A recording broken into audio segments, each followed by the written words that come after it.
Hey guys, it's Monday again, which means, of course, it's time for Man Skills. Today I'm going to show you how to rotate your tires and why. Have you ever noticed that after a while, like 10,000 miles or so on a new set of tires, they start to feel more lumpy? Like when you slow down or turn a corner, they kind of go brrr, brrr, brrr. You ever wonder why that is? Well, let me show you why. The front tires of your vehicle will wear differently than the back tires of your vehicle. Take a look at those lugs and see, for one, how that one is slanted, and two, look at the difference in height between this one and this one.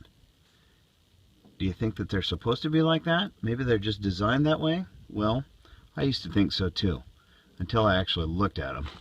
Here are the very same tires with the same mileage on the back of the same truck. The reason for this is that whenever you turn one direction, the opposite shoulder of your tire experiences increased force. So if you turn left, the right shoulder of both your front tires experiences more force. If you have some lugs that are longer than others, like I do, you're going to experience a drastic difference in wear, because the more lug that there is, the more it can stand up to the force, and the tougher it's going to wear. The lugs that are shorter are going to wear much quicker. Longer lug, more surface area, tougher wearing. Shorter lug, less surface area, that one's going to wear quicker. Although this effect is somewhat exaggerated on my mud terrain tires, it happens on all tires to some extent, which is why manufacturers recommend that you rotate your tires somewhere about every 7,500 miles. So what exactly does it mean to rotate your tires? Does it mean to jack up one corner of the truck and give them a spin? No, that's not what it means.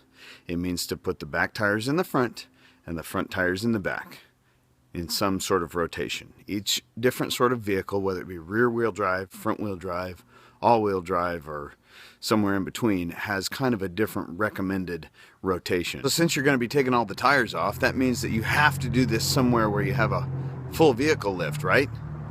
No. All you got to do is have a spare, and you can rotate your tires.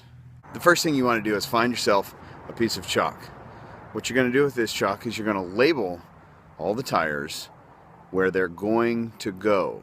This may sound silly, but once you start getting a couple or three tires off, two at a time even, it starts getting a little confusing. This tire is going to become the right rear. This one will be the left front, and so on. Now, it doesn't really matter where you start. Just take off a tire. And in its place, go ahead and put the spare.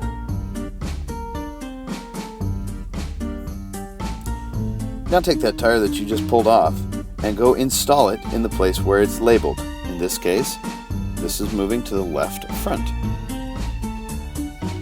Now take that tire that was on the left front and put it in the place where it needs to go, and so on.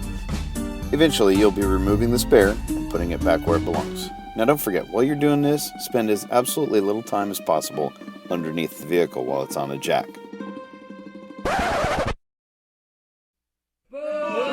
Another imperative is to make sure that you block your tires, not the one that you're jacking up, but some other tire, to keep your vehicle from rolling forward or back. It'll save your life.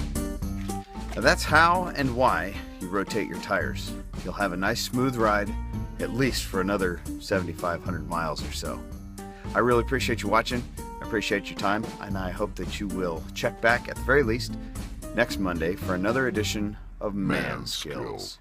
Click that thumbs up if you liked it. Click the thumbs down if you didn't. And be sure to check around the rest of the channel. There's plenty of other stuff beyond just Man Skills. Oh yeah, and subscribe if you haven't done so already.